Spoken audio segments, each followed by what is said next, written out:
Hi, welcome back to The Breakdown, the show that delves into a wide range of topics not often discussed in our profit-driven media. I'm James Sayer, your host.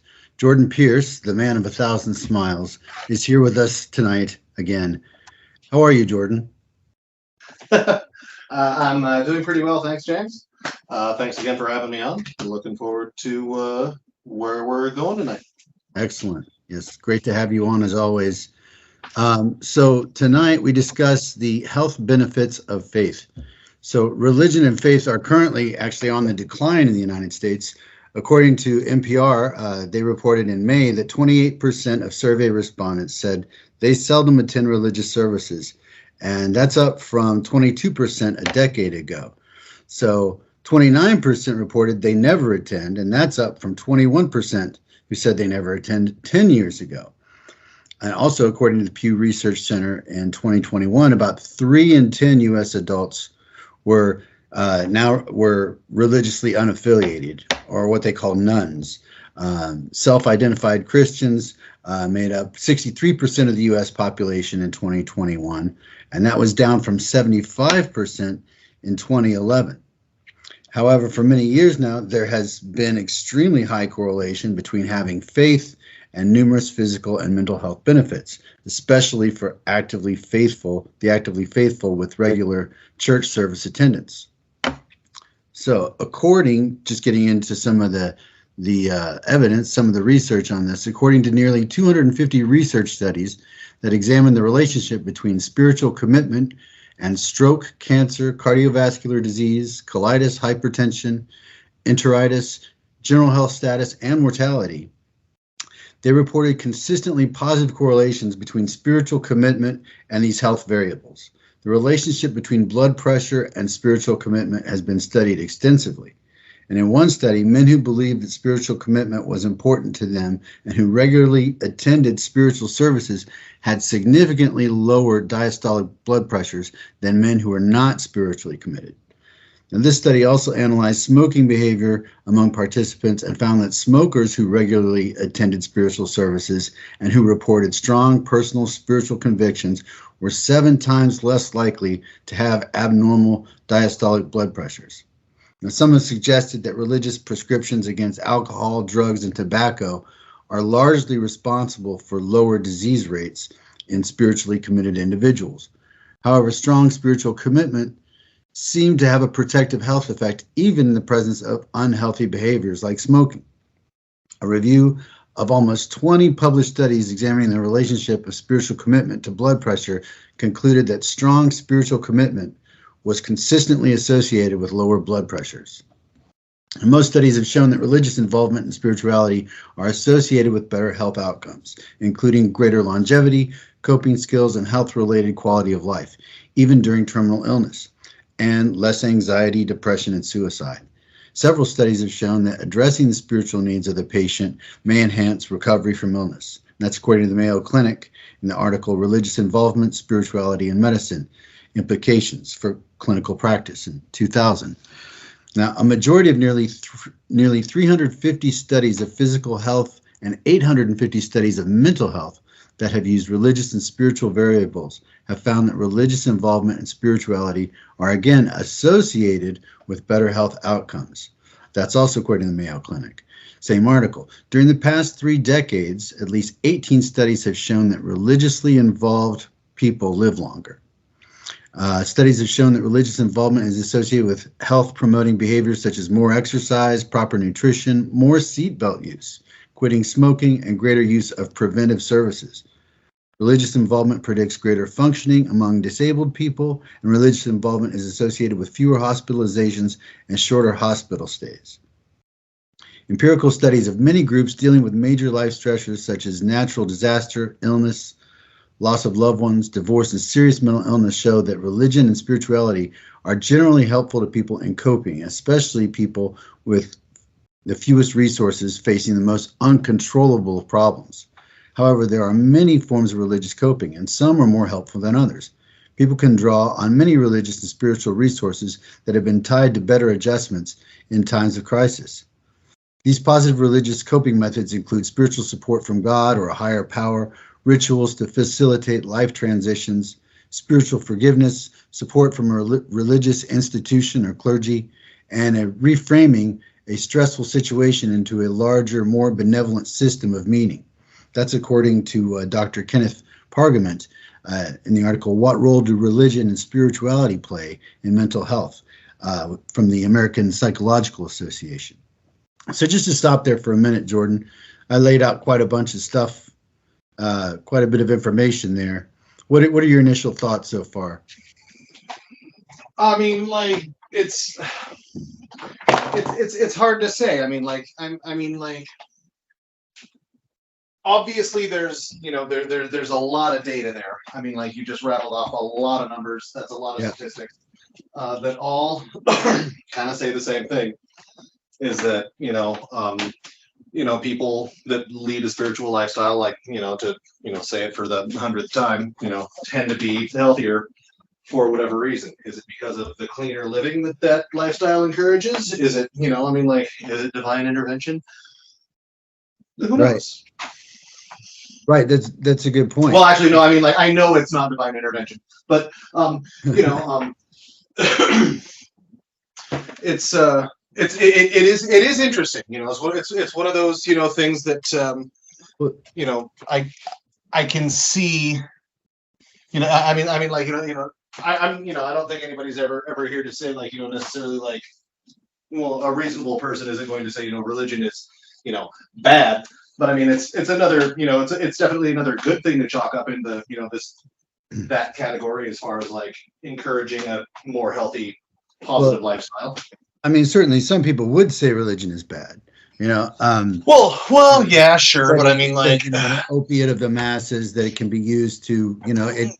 I mean, the idea of religion, the spirituality, and people worshiping a higher being than themselves. I mean, people want to have faith like that. I say let them have it, but when they start, trying to cram that down everybody else's throat is when it's like, okay, well, hold on. Right. When it leads to the oppression of someone else, right? Right, exactly. It's just like, please, by all means, have your faith, believe in whatever you would like. But I mean, and if your religion says that you have to go out and get other people to believe in it too, ask me if I'm interested. If I say no, please move on. Right. It's pretty simple, and I feel like most people get it, but it's another one of those things where the 10% are the ones that are doing 90% of what's irritating to the 90% that think it's that other 90%. Right. Yeah, I mean there's always people who overdo it. Lots of situations where faith is a positive thing, right? It can be positive from the aspect of, and a lot of these articles talk about that, the aspect of community, that you're, that you have a community of support, right? There's different aspects of how it's beneficial for you, not just that faith can give you hope, right? And can help you get through hard times, right? That you have something you believe in that can help you keep moving forward. It can be, a coping mechanism in that way, right? For a lot of people when they're suffering from the loss of a loved one or different types of, tragic loss, faith can be a source of support, right? Whether what they believe in is true or not, the idea that, that it's a belief that gives that they can draw hope from. That'll help. Right, and having that belief that that they're to them by the power of prayer is the power of meditation. It's to them they these people have a personal relationship with their deity and they're telling them their problems and asking for advice and stuff like that. And a lot of people would call that having a good hard think. Yeah, because there's there's obviously very well documented benefits to meditation, but there were at least two different articles I read here that mentioned a number of studies that found that spiritual or religious meditation / prayer versus secular meditation, that the spiritual meditation tended to be more effective. And, again, they don't know why, right? There's, you're sort of left to speculate as to why that might be. Depending on how accurate that is, it may be that what they suggested was that, a spiritual, like religious explanation for things is perhaps in some ways more meaningful than, a secular, there's nothing once this is all over type of thing. And and more comforting for the person too, I mean, like, to meditate, and to say, just like, ooh, I need to center myself and, just, let go of things I can't control, this and that is one thing. But then to say, Lord, take these things that I cannot control from me and just do as thou wilt with them, and I will follow your spirit and this and that. Like, that's going to provide also to the people that like really with their heart believe that, it's going to provide them a certain level of like comfort. Because now they've handed it over. It's just like, oh man, my creator's got it now. So what do I have to worry about? And the people that genuinely believe stuff like that, to a certain extent, I'm envious of. But Well, yeah, there's always, the majority of people believe in God, and that number, from the United States standpoint, is down. I think the Gallup's been measuring that since like 1944, at least. In 1944, the number of people in the U.S. that said they believed in God, at least to some degree, or were communists. Right. It was like 96% of people, but that's down to 74% now. So that's a major drop in not that very long amount of time. True. So that's like in the span of like 80 years, and certainly science, I'm sure, are more detailed explanations of the natural world and the universe certainly have something to do with that. Also, the flaws of religious institutions, right? And just all of the questioning of authority that's occurred in recent years, just as a result of, critical thinking and the availability of information, right? And the ability to disseminate it and discuss it. It's like the revelations about, people are more aware of history and like I think the harms, some of the harms that were caused by religion, throughout history, where it was used to justify various atrocities or conquests by different governments or people at different times, and just all sorts of oppressive practices. Lots of good too, but like anything that people do, it's a mixed bag, right? There's and that religion's been with us for millennia, probably going back to prehistoric man even, that we have these there's evidence of like religious type rituals going back tens of thousands of years, with like burial, like evidence of like different burial rites and artifacts that suggested like a some type of belief in an afterlife, with the way they buried the bodies and adorned them with different different things. So I think it's something that's deeply ingrained within us, and that that was something that came along to help explain the world, the reasons for things in a pre-scientific world, right? And even with science, there's so much that science doesn't explain, right? Even with everything we know now, which is still relatively little, but it's a lot more than it used to be. We've gained a tremendous amount of information, in a very short amount of time, and I think that has an impact on how people, how people view the world and perceive it. And so I think, yeah, there's this questioning of, that's been going on, and like a loss of faith in institutions, not just religious, but certainly religious as well, right? Mhm. And that also people are becoming more isolated, I think, with the internet and people being able to just work from home or be online. You can stream all your movies on your TV or your computer. You don't even need to go to a movie theater anymore. And certainly, like everything with COVID, certainly knocked people into a more isolated state, without a doubt. Sure. I think that, and there's been plenty of talk about, plenty of discussion about kind of the mental health crisis that's come from that, for people and young people especially, because of that disruption of their education and the isolation and the lack of socialization. Because of all that, that kind of highlight the need for community, right? It's something that religion does provide. If you're going to church service, remember, say faith, Mm-hmm. right?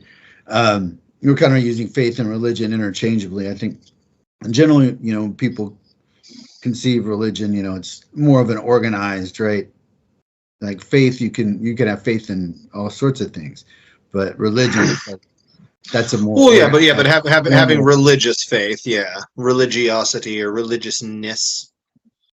But that a lot of these studies consistently found that it was the people that were the most devout, that went to church the most, that got the highest benefits from their religious faith, right? That they derived the greatest benefit from the faith. I think, whatever, relief or hope, they get the most from it. And since they're also the most socially involved, right, they're garnering the most social connections, they're getting all these social interactions, right? And that in itself is beneficial. That if, just that, I mean, from an aging perspective, that's one of the things that helps keep you sharp and help, slow the decline of your mental faculties, is maintaining those social interactions with people. It's the people who become, isolated that lose it a lot faster.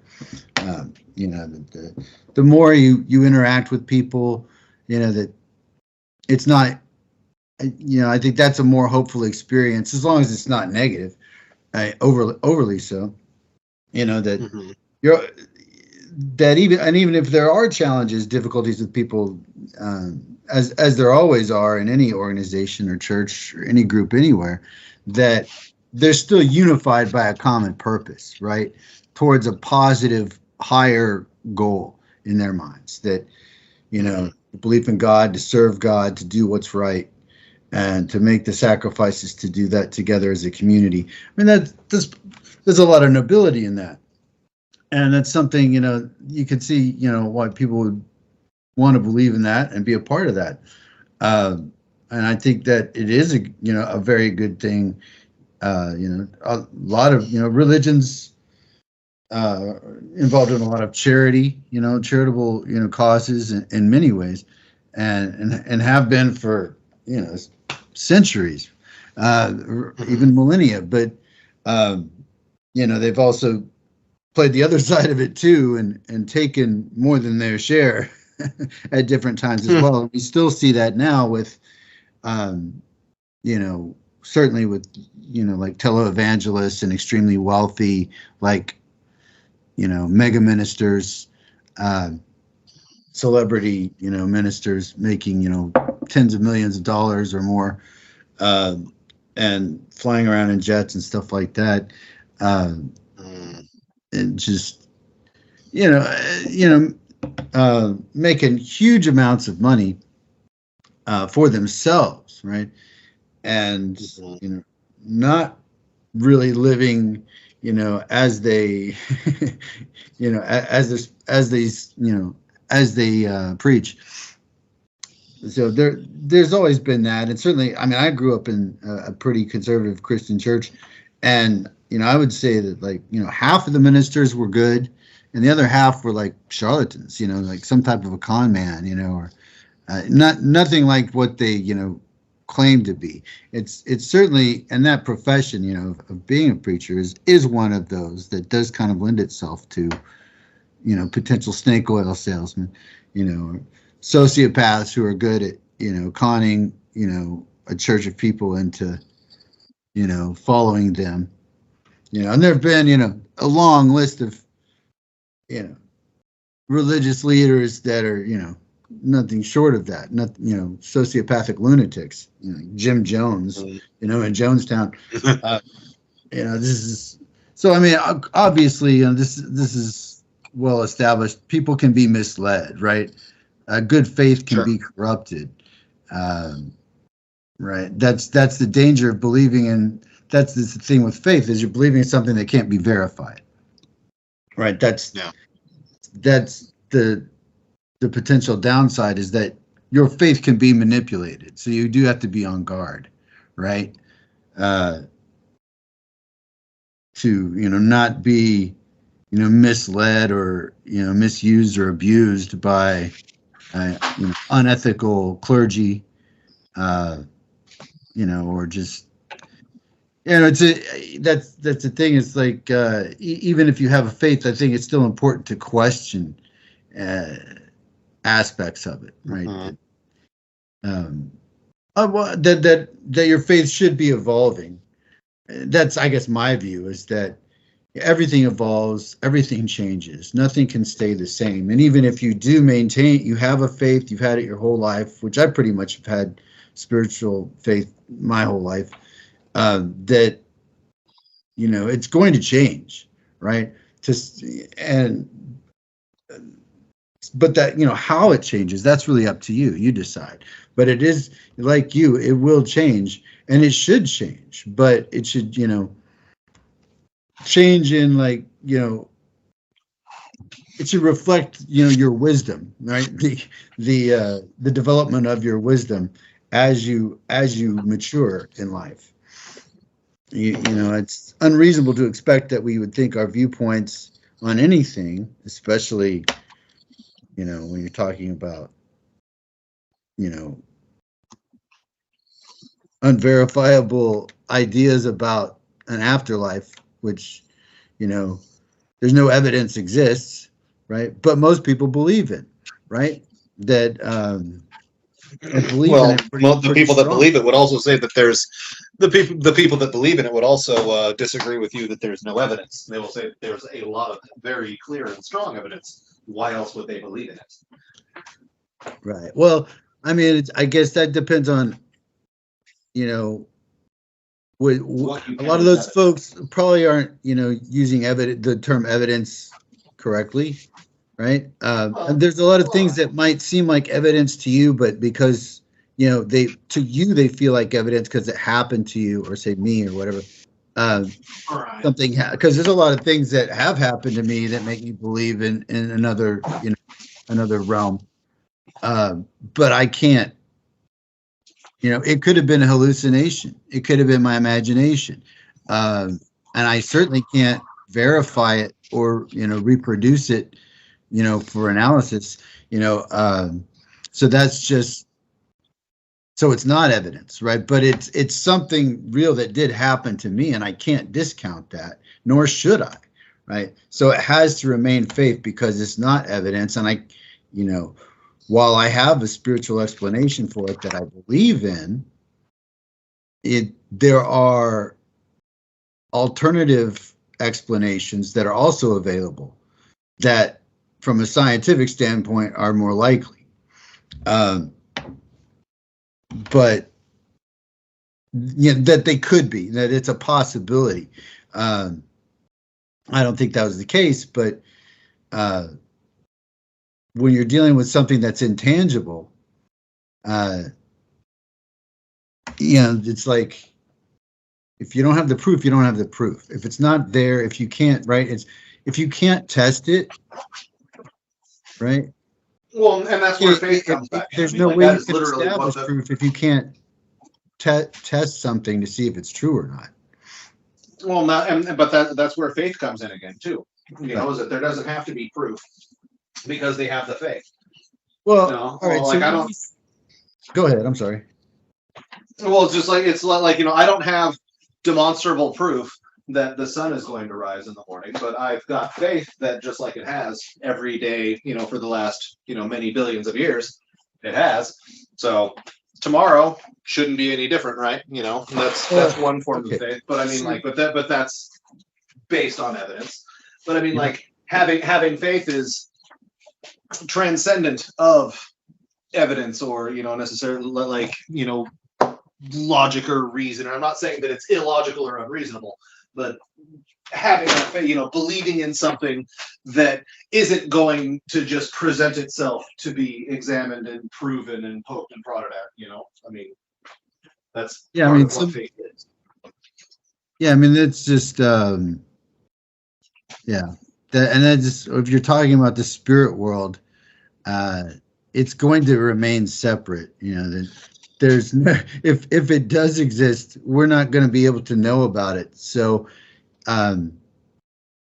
you will never be able to say whether it's true or not. And it could just be right a delusion that people have been raised to believe for tens or perhaps hundreds of thousands of years. As a means of explaining things and as a way to keep going, right? And to also like instill a certain morality and code for the tribe, for your people, right? A way to control the group, and not it can be in a manipulative, right, sort of nefarious sense, but it could also be just as far as like basic code of conduct, how to treat each other, right? Don't steal from each other, don't murder each other, that kind of stuff. How to get along. And, and then that just varies, culturally, across the world, depending on the environment. Go ahead. Yeah. I apologize for interrupting. I mean, like, but even like when it comes to like, the religious, practices having a lot more like real life applications, the farther back in time we go, like a lot of like with food not being called kosher and things like that. It's there are strong religious based reasons for that that are explained now, but people have theorized that a lot of that came from you're not supposed to eat pork, you're not supposed to eat shellfish, that kind of stuff, because they're a lot more likely to be carrying foodborne illness, that if the food isn't prepared correctly, you're going to get very sick and die. Yeah.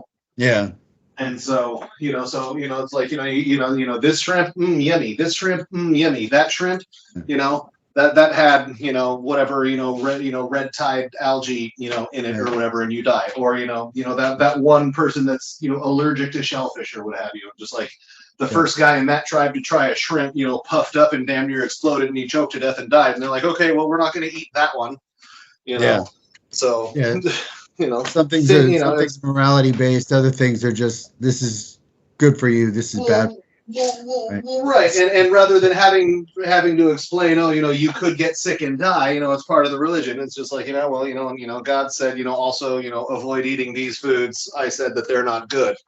And right, because they didn't have any scientific knowledge back then. So you ate something and you got sick. Every time you got sick, it's like, this is evil. This is unclean. Well, more people get sick when they eat this than any of the rest of our food. That's that's the Lord telling us do not eat this thing, right, for whatever reason. So I guess we just won't. And it's like, okay, cool, whatever the reason needs to be is fine by me.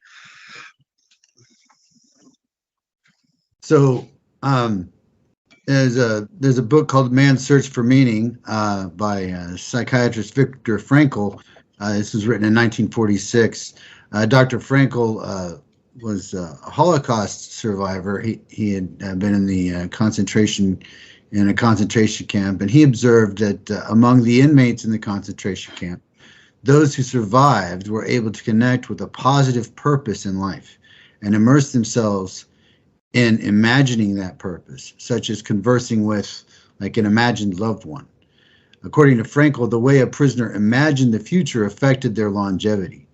So I think there's this, that I think kind of links up with what we're talking about as far as like having something to hope for, that you have something to believe in, that keeps you going when things can be unspeakably bad, right? Life can be really tough, like horrible, and like we all are gonna, if we haven't already, are going to experience profound suffering at some point, and that for most people having faith is beneficial. Not for everyone, right? There's always been atheists and non-believers, and that's consistent.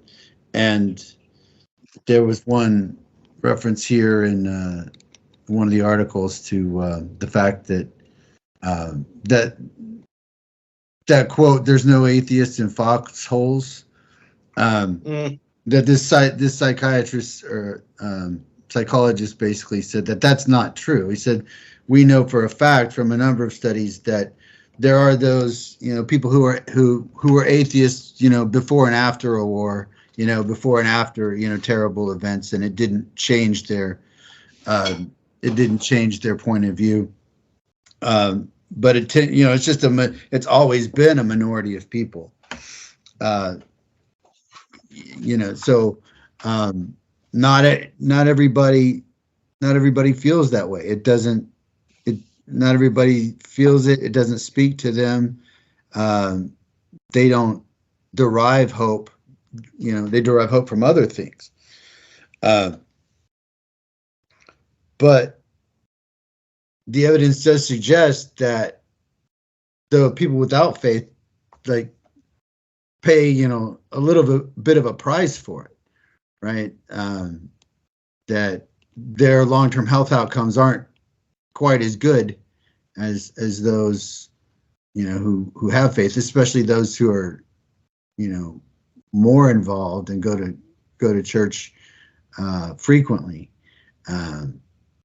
I think there's something about that religious involvement, right? It's part of being a community, right? And it's not just believe. I think it's beyond just believing in something, right, and having a faith, but it's the fact that these people are. It's a big part of their lives, right? And they're interacting with each other. And there's actually, what was this book? This is from 2020. By anthropologist Tanya Luhrmann. The book's called How God Becomes Real, Kindling the Presence of Invisible Others.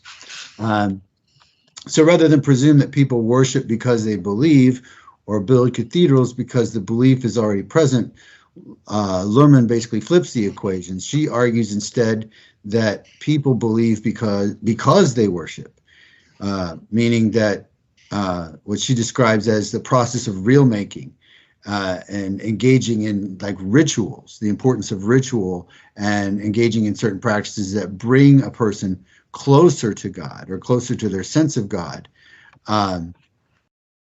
and so that it becomes satisfying to them, and that that helps like their faith endure. And one of the findings that she found that was most striking is that religious involvement with God is better for your body in terms of immune functions and reducing loneliness. One explanation for this, Luhrmann wrote, is that for those with an intense faith, God becomes a social relationship. And MRI results indicate that in terms of brain function, talking to God, / prayer, resembles conversing with a friend. And relying on ethnographic studies of what she calls active believers, including evangelical Christians, pagans, Zoroastrians, Black Catholics, Santeria initiates, and newly Orthodox Jews, Lerman found that it takes considerable effort and regular practice to create worlds where supernatural others feel present and real. But the nature of that relationship is also key in terms of health. The more that God is seen as judgmental and negative, the more mental health symptoms are reported. In contrast, people who represent their relationship with God as being loving and satisfying pray more and report fewer mental health symptoms. The data suggests that when it's a good relationship, it's better for the body, according to Lerman. So I think that brings up an interesting point, that there's this personal, almost like a personal relationship, right? Albeit with, an imaginary creator, right? An imaginary benevolent creator, right? A loving creator. And she's talking about here how religions create that state, right? That state of mind, to give you that deeper sense of belief, right? Or that sense of the sacred, right? Through different rituals, right? And different things that you do, right? To give you that sense of being like in a sacred, state of mind, or a sacred place, or a sacred moment. Whether it's, like incense or candles or music, or, whatever it might be, different rituals, different prayers, different songs, right? That it's all meant to bring you to this state of, I guess, be in the presence of the Creator, right? Closer to God. Just like that. And that requires work, so I think that, I guess, those who work at it, right? Those who put the work in derive more benefit from it. It's like anything, I suppose. Right? Yeah, just like everything else, you mean. Dang it. I was really hoping for a shortcut here. Yeah. Well, but I think it also mentioned here too that there can be the downside if you believe, and if not all churches are all sweetness and light, right? I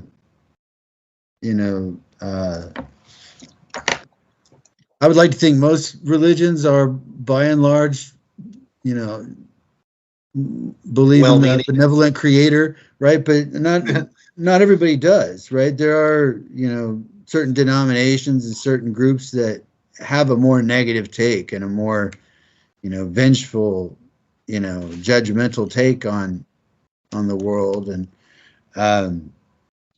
it's like anything. That's the thing with, like, I'm most familiar with Christianity because I grew up in a Christian church, but there are positive, loving, open, caring congregations, and there are bitter, resentful congregations. It's like groups of people, and they're both technically Christian. They may be even part of the same denomination, but so I mean, a lot of it just depends on what kind of group, right? People, and that's the other thing too, is that for believers, people who do go to church and who do have faith and are involved in the church, that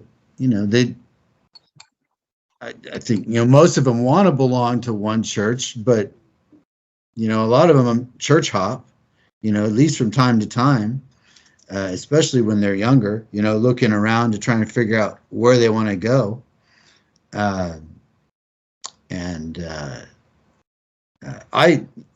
stopped going a long time ago because I didn't want to hear anybody tell me what they thought anymore about it. I just got to the point where I was like, I felt like they knew more, they don't know any more than I do, right? So for me to go is kind of like an engaging in, kind of like a willful delusion. And I don't necessarily feel that way now, but I felt that way then. That, you know, it was like I was listening to somebody who didn't know any better than me and had no, and there's truth to that, right? I mean, it's all speculation. I mean, we're talking about things we don't really know. Mm-hmm. But, you know, even if you don't know that there's a God, right? You can still know, like, that a lot of the principles that they preach and support are good, right? And, you know, not even necessarily all of them, right? But that, like, a lot of things, like lying is bad, right? Be kind to people. Like, these are good things that should be taught, you know, and are worth, you know, being emulated. And if it helps to tell, you know, mythological allegories to explain them, right? Then that's fine. Like the Greek gods, right? And Mm-hmm. those stories, you know, telling, you know, different tales of, you know, power and corruption, and, you know, revealing all the different dark aspects of the human soul, right? Played out amongst the gods, basically. That, you know, these are ways to explain the world and the universe. And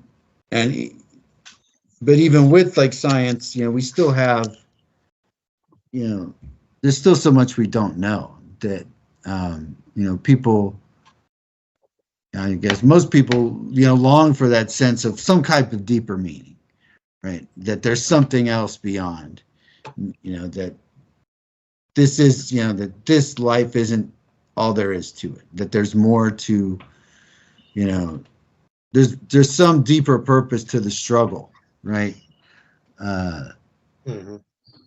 You know, it's kind of the unanswerable mystery of why, you know, why Oh yeah, all of this.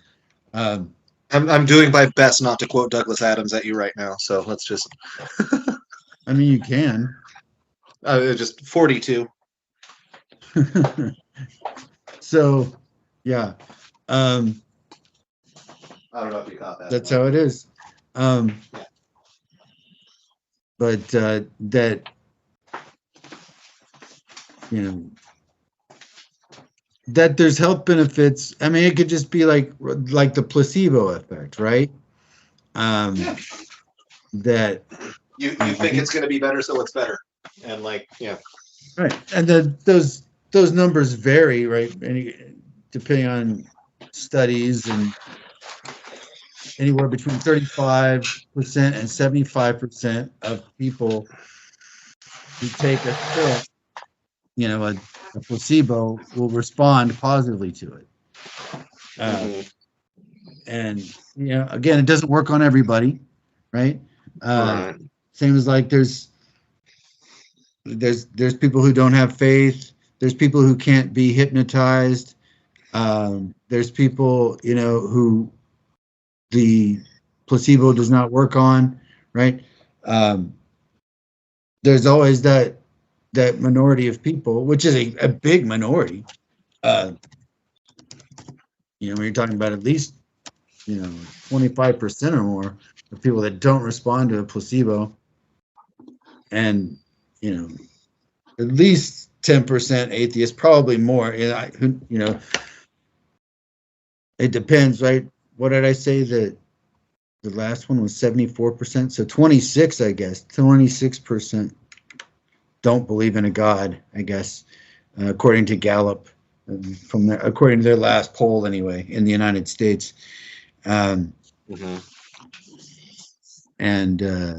yeah, so that matches too. That, like, yeah, church attendance has dropped, faith has dropped, and you know, that trend is, you know, been picking up significantly. And I'm not saying that's you know, necessarily a problem, but from a health benefit standpoint, I mean, it could be a potential issue, right? As far as people, less people deriving the health benefits from, a religious, lifestyle. And I mean, seriously, just like I said before too, that I think the act of, it's not just, again, it's not just like the belief, right? The hope at having something and the positive feelings that creates, right? That we are affected by our bodies are affected by our mental state, right? Like the evidence of like negative emotions and stress on your physical health is well documented. How that can, harm your immune system, reduce, suppress your, immune response, make you, more susceptible to illness and disease. That the converse of that is like, positive feelings, positive experiences, right? Even whether it's, having hope or like things like laughter, right? Or, good friends, having social interactions with them, that these are positive things. And, it's like it's even like, that the prayer, that like, where she said the MRI scans, people praying. Right. Yeah. It lit up like someone was talking to their friend. Yeah. It's an effective coping mechanism, and but that there's all these behavior mechanisms too, right? That you're not like, if you're going to church, right, you've got to get yourself together. Like you can't be hungover. It's a lot harder to be hungover and make it to church in the morning, right? It's a lot harder to make it to church if you're high on crack. Yeah, that depends on what your church is, I guess. But right, yeah, that's a good point. But that also that you have this social network of people, and not just a community of support, like people that can be there for you, but like job opportunities, right? Like if people connected in the community, like, yeah, there's social support there, but there can even be like, all types of, all the benefits of being a part of a community, with lots of other people versus if you're isolated, right? And I mean, everybody needs community, whether you have faith or not. I mean, I think that some type of community is, that everyone needs that, a sense of, being a part of, something just besides themselves, as far as, wanting to interact with other people, that we're not in the world simply to be alone, right? Oh yeah. That we do need each other, right? We can't do everything by ourselves. We need each other to get through life. Oh sure. But what was I going to say here? Yeah, psychologists are now developing and evaluating. This is according to Dr. Kenneth Pargament. What role do religion and spirituality play in mental health? In 2013, he said psychologists have been developing and evaluating a variety of spiritually integrated approaches to treatment, including forgiveness programs to help divorced people come to terms with bitterness and anger, programs to help survivors of sexual abuse deal with their spiritual struggles, treatments for women with eating disorders that draw on their spiritual resources, and programs that help drug abusers reconnect to their higher selves. And some research has shown, like we were talking about earlier, that mantra-based meditation to a spiritual phrase is more effective in reducing physical pain than meditation to a secular phrase. Other studies have shown that spiritual forms of support, meaning making, and coping predict health and well-being beyond the effects of secular support. meaning making, and coping.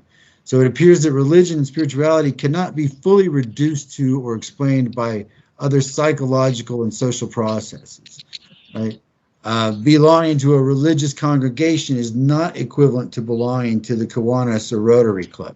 That there's there's some added juice that he's arguing you get from the spiritual component of being part of a religious organization. What makes religion and spirituality special? Unlike any other dimension in life, religion and spirituality have a unique focus on the domain of the sacred, transcendence, ultimate truth, finitude, and deep connectedness. Any psychology that overlooks these parts of life remains incomplete. That's what Kenneth Pargament says, which I think is an interesting point. That meditation, right, and the meditative nature of religious services, it can lower stress levels. Lots of religious priests preach love, forgiveness, hope, optimism, which kind of help create a positive outlook on life. That can translate into good emotional health. And so I think when your faith is like that, right, that it can be a very positive force in your life. But yeah, I mean, you do have to keep on guard, right? I think to make sure you're not being manipulated, right? Being sold a bill of goods, and I think also that you're not being misled or abused by a negative, or corrupt religion, or corrupt sect of a religion, or whatever, or by a cult, or corrupt elders, or exactly, the offshoots of the FLDSs and whatnot, and the Branch Davidians and right. And sometimes, I've been to quite a few churches in my life, and it's been some time, but you definitely get a sense of some people are cooler than others. Some churches are happier places. Some people are feeling the love, and some people aren't. You get those pockets of dissatisfied people that lump together, and they can create a pretty unpleasant experience, right? So you want to stay away. You want to stay away from those folks, and but again, right? It seems like the health benefits, mental health, and physical health benefits are, again, it's like the associations are extremely high, right? Especially regarding regular church attendance is one of the biggest indicators of whether of good health from faith. That was one of the biggest predictors of whether you were going to benefit from your faith or not, was how often you went to church. And there was one of the articles from Pew Research I was reading that said that one study suggested that not going to regular church services was like a significant health risk. That you benefit that much, people in general benefit that much from regular church attendance. That now, is that if you're already religious? What's that? I said, now, is that if you're already religious? I think it's. I'm sorry. I think if you're already there, I think you're getting it, right? Right. Yeah. You're already getting the goods. So, and that's the thing. Okay, so so there's benefits, there's health benefits, but then there's also like bogus healing, right? So when we talk about healing, what do we mean by that? And I think what seems most reasonable is that, you know, you're living a healthier lifestyle because you're going to church a lot. You have a positive outlook on life, so you feel good, and that helps your body, that helps your digestion, that helps your immuno responses, right? In general, and you're so that, and then you're engaged with a lot of other positive people that you feel a common bond with in your beliefs, and so these are all like positive things interacting together, right, to help you throughout your life. So I think that's kind of what we're talking about, is that you have all these sort of virtuous factors interacting with each other to have this positive effect on your life. But that can be corrupted, right? If you end up in a, you know, with a bad group of people, or like a corrupt, you know, like you said, corrupt elders or a corrupt minister, or even I think good people sometimes. I mean, we see, like, you know, religion has been used, you know, that there is a lot of positive things have come from Christianity, but there's also been, like, you know, oppression of like women and minorities, you know, especially like homosexuals, but others too that have been justified, right, by the Bible and other religions. That there's all sorts of prejudices. Not justified by the Bible, justified by people using the Bible. Let's say rational. Rationalized would be a better word, also. Yeah. Okay, yeah, I like that. Yeah. Attempt to justify. Yeah. Well, I mean, pretty much. I mean, like, there are a lot of things in the Bible that like it expressly tells you do this, and then in other places it's like don't do this.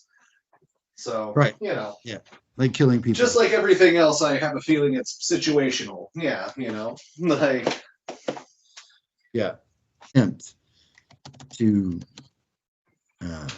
understand. It's a human attempt to make sense of the universe, and in a almost like poetic sense, right? To find and create a deeper meaning where there may not be one. But, you know, it's the intriguing and enduring mystery of, it's like, why, you know, what's so irresistible, I think, about faith to most people is the question of, if it's not, you know, like, why, if it's not true, right? If there's nothing there, why do we want it so badly, right? And of course, the answer to that from a rational perspective is, we want there to be an afterlife because, you know, there's a payoff, right? That you know, you get this place with this great stuff. You know, that helps keep you going more so than, well, when you die, that's it, right? And like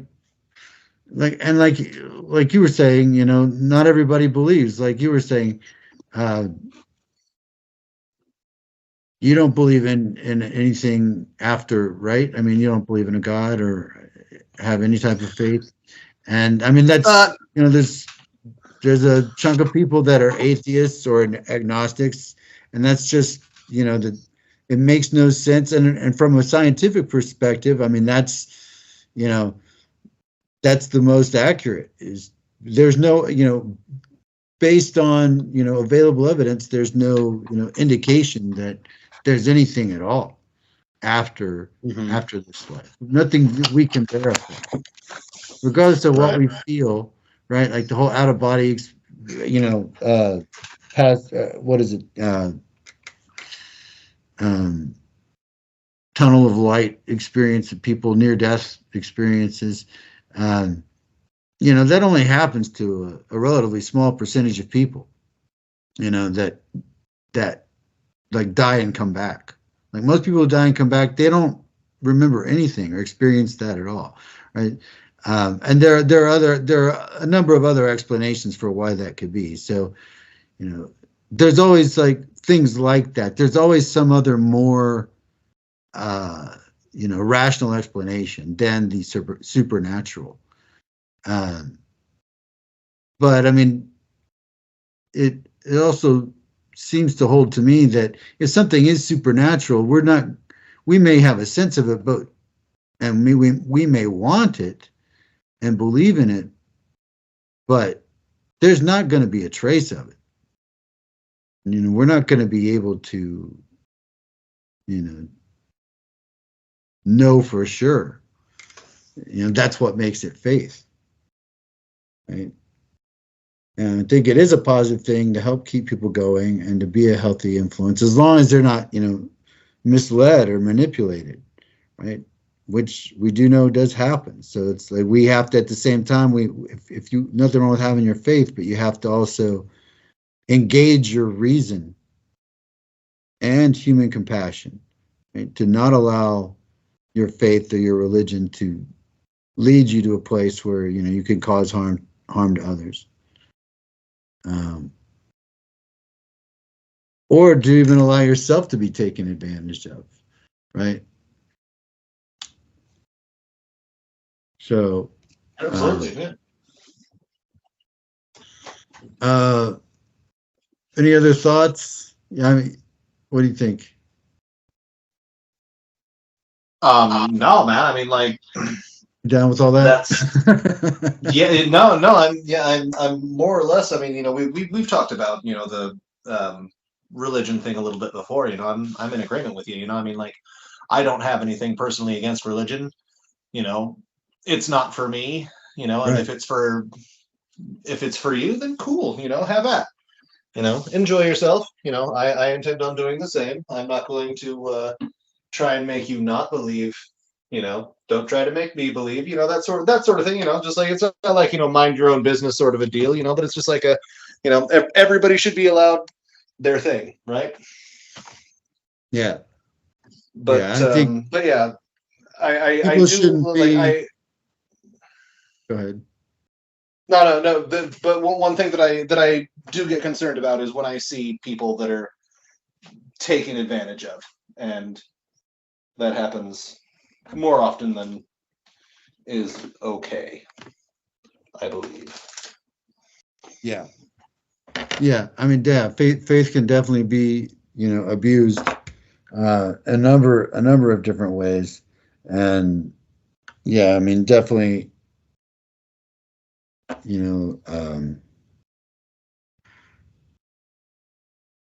I think that's why regard whether you have faith or not. That's why, like, having a good education and strong critical thinking skills are important, whether you have faith or not. You need to have control, be able to make wise decisions, and not allow yourself to be taken in, right, to with the wrong group of people, or a negative group of people, or people that take advantage of you, or that are harming other people. Well, right, or just yeah, exactly. The types that are gonna they're gonna use religion to as their in to start trying to fleece little old ladies out of their social security or what have you. I mean, it's just Yeah.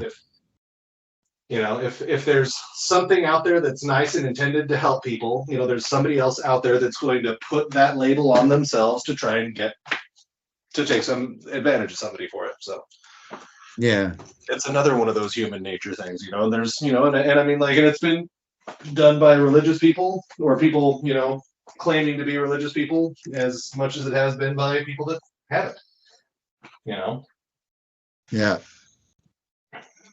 But it's that willingness to believe, right? That's where, like, the right. So the skeptic, maybe they don't benefit from having faith, but they benefit from not being taken by, the snake oil salesman minister, right? Or, Right. The oppressive religion, or the stories that to them are meaningless, that don't have meaning, that they're not, that they derive meaning from something else, beyond that. That's what did I say? 74% of Americans report believing in God, a record low, down from 96% in 1944. So people are definitely in the United States definitely questioning faith a lot more, and religion, which doesn't surprise me at all.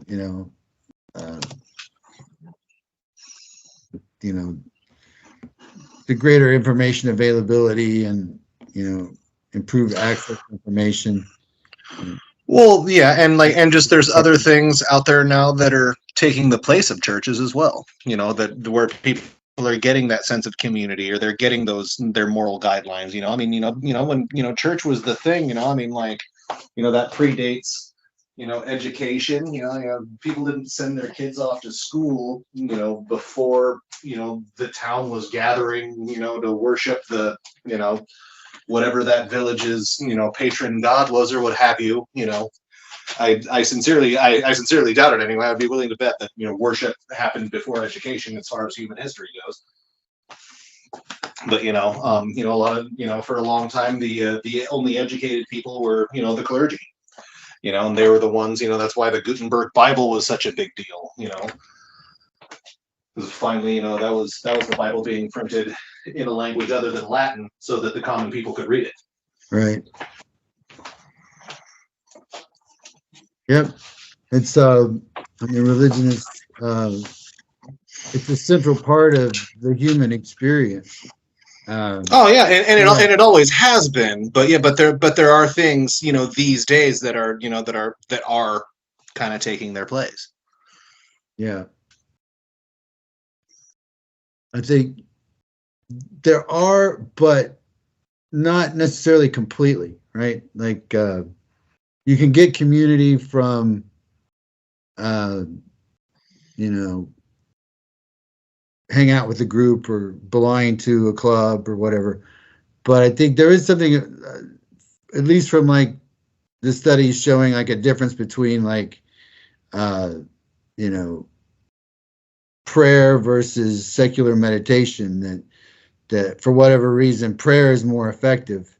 I think that might be that having that belief, and I mean we can arguably say it's just a placebo effect, right? That's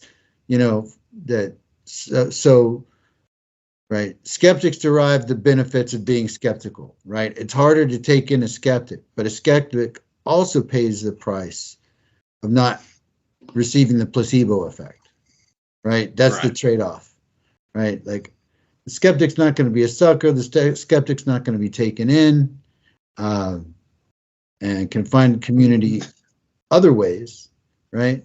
But at the same time, won't derive the placebo effect, won't get that benefit from it, because they won't have faith.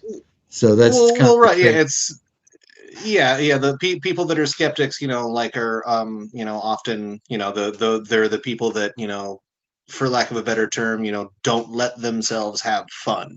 Just like they're always looking for, what's the catch?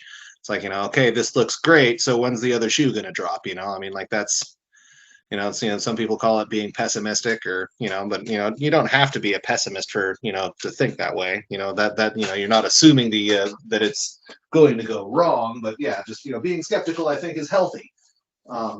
Just blindly following everything, never got anybody anywhere great, but also always having your guard too far up. Why does everything have to be so gray?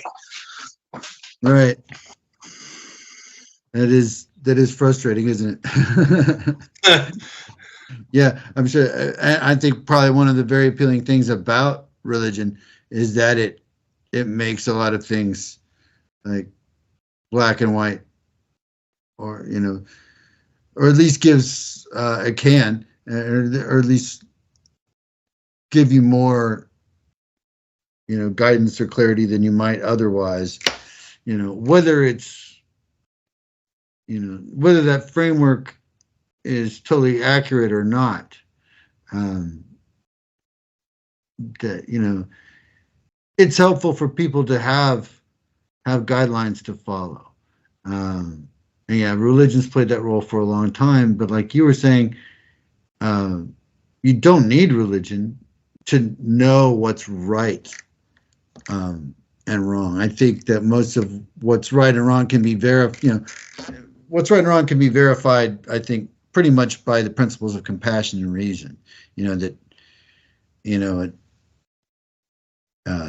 we need to get along with each other, and it's wrong to do things that essentially harm the tribe, right? And that we do things to help each other, right? That there's like right and wrong is based off of either like a social contract or a contract between individuals or groups of individuals, right?